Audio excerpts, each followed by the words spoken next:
how to find Instagram user near me. Hey guys, welcome back to our channel. So today we are going to learn how we can find Instagram user near me or near you. So just go to the magnifying glass which is present on the right hand side below,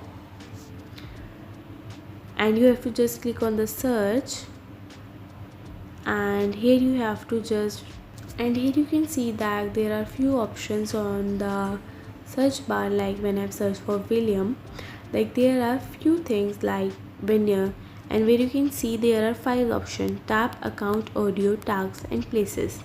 You have to go to the places, and at the particular place you have to just search for that person while writing their particular place name. This is the first way you can find user. Another way you can just go to the tags, and here you can see that they will all be the possible tags which have been just given to William. It may be a place, or it may be someone names. So that's all for this video.